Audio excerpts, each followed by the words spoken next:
All right, up next we have Scorpio rising and sun. This Taurus new moon happening on May 7th is taking place in your 7th house of relationships. So you guys could have the potential to meet somebody new at this time or have some kind of beautiful manifestation start to occur within your relationships. But if you haven't watched the overview, make sure you go ahead and do that because I don't see everything coming at this time. I feel like we are putting down roots. We are getting clear on what we want. We are working hard to manifest it, but we are not likely getting the full enchilada right now. So the key word for this new moon is to be patient with our manifestations. So if you guys are wanting a new job contract, that would be a 7th house topic. If you're wanting to sign a lease, that would be a 7th house topic. If you're wanting to enter into a new romantic relationship or have a beautiful new beginning with an existing connection, this would also all fall under what this new moon is signifying.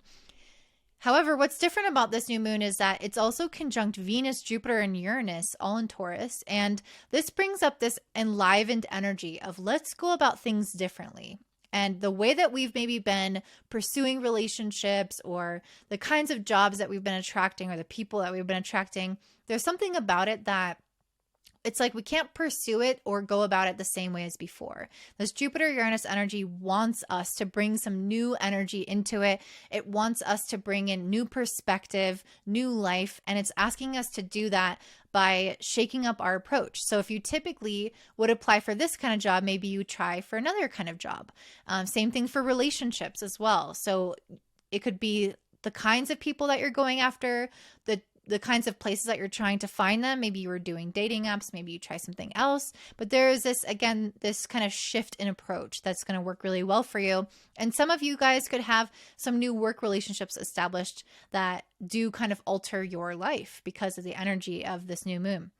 This new moon is also sextiling Saturn in your 5th house. And it's interesting because I did pull this Eternal Child card, which is very much a 5th house topic of children. So wherever Saturn is where we need to have a little bit more effort, a little bit more focus. And so for you, it could be very helpful to kind of understand a little bit more about your own inner child, your own eternal child, and how that affects how you show up to relationships. The 5th house is also where we feel like we are really kind of in our own essence, and we are confident in who we are, and we understand what makes us unique, what makes us shine, what are we naturally talented, naturally gifted at. And there's something about this where I feel like you are coming into a phase where you're kind of working on improving your natural talents, or you're working on developing something in you that you're very interested in that might align with kind of what you saw yourself being attracted to as a child. And I feel like the more that you pursue this area of your life, the more that you develop your hobbies, your interests, these things that just, again, naturally very much align with your nature, I think that you're going to find that your relationships improve, and vice versa. So these elements kind of feed into each other. You might even find, again, relationships that help you explore other parts of yourself. So finding like a mentor or something that helps you get better at some hobby or some interest that you're really inclined to pursue already. So there's this affinity here between the people in your life that are coming in that are new to you and the kinds of hobbies and interests and, even work that you could pursue that feels more like a natural extension of your energy and who you are intrinsically, who you were as a child, who you kind of show up as when there is no expectations and you can just be unfiltered and pursue what you want to pursue. And so I feel like, again, there's an affinity here between these two. They're building each other up. I feel like you guys are coming into a phase also of more maturity in some way with this Sustainer card, and also this being a Taurus new moon. There's something about the relationship that you are entering into, or the way that you're shaking things up in your life, that is actually helping you become more sustainable. And I think that it has to do with you kind of making different choices for your own life.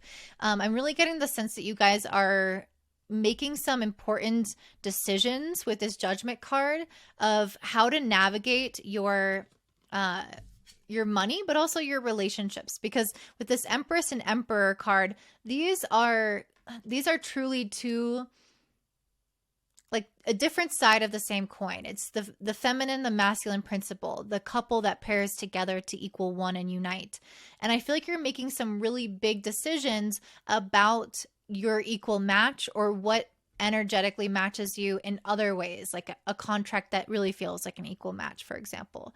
But there's a sense of you kind of meeting your match in some kind of way and having to make big important decisions, or even awakening as a result of this, and you changing as a person as a result of meeting this person or pursuing this path that again feels like a true energetic match. And so I feel like you doing that is waking you up and helping you get out of maybe some old habits or some old routines that were really not serving you. And I think that this is especially evident because Mercury and Chiron and the North Node are all conjunct in areas in your 6th house, which has to deal with your health and your routines and your work. So I feel like this area, you might have some things that are maybe you feel a little bit more insecure about, like maybe your health isn't where you want it to be, or maybe your routine isn't where you want it to be. And you could kind of feel that around the time of this new moon, because many of us will feel insecure in our mindset around how we're viewing ourselves. Like we can kind of get in our own head a little bit with Mercury and Chiron together. But with the Devil in reverse, I feel like this is serving you in a way where those insecurities can help fuel you to make really positive decisions and get out of ruts or really old habits that just feel like they're stagnating you. And so there's this idea of you guys kind of getting on top of things, feeling maybe more productive, or feeling like you are like really moving the ball forward, doing things that are sustaining you, that are nourishing you. It feels like you're concentrating on things of quality, things of value, things that have long-standing purpose in your life. The Devil feels quite short term, but with Saturn in the 5th house, there's almost a maturation of our childlike instincts. You know, the immature 5th house and this Devil card really represents somebody who's gambling, who's drinking, who's doing what they want in the moment. They're having fun. They're young. Who cares? They don't think about long-term consequences. When Saturn moves into your 5th house, that energy really starts to shift and it becomes a lot more serious. You dedicate to your craft in a serious way. You use this lively energy and this curiosity and these just like the youthfulness of the 5th house, and you direct it towards things that are nourishing, that are purposeful, that can sustain life. And quite literally, the 5th house gives life. It's the children of our chart. So I feel that you're coming into an era now where you're focusing again on things that are sustainable, that are long-term, that are nourishing, and truly helping you get out of these unhealthy reactionary types of behavior that could also have been not helping your relationships, or your relationships that you were in could have been not helping your reactionary behavior or your bad habits. So it's kind of like it goes both ways. And it doesn't even have to be bad habits. It could just be simply the absence of good habits where, you know, you're doing something to fill that time, but maybe it's not bad per se. But maybe there's just a higher way to use that time. And I feel that you're coming into that because I think you're also coming into really quality people in your life, and having those kinds of connections will help you on this path and sustain this behavior long term. So that's what I'm seeing for you, Scorpio. If that resonates, I'd love to hear from you down below. If you are on a health journey and you're trying to heal something that you have been struggling with, or if you want to get pregnant, I'm offering 2 new readings, a medical astrology and a fertility reading. If either of those sound interesting to you, they are on discount temporarily since they are new. So you can check that out at cosmicclarityastrology.com. If you enjoyed this, please don't forget to give me a thumbs up, subscribe, share with your friends, and have a beautiful day. Bye.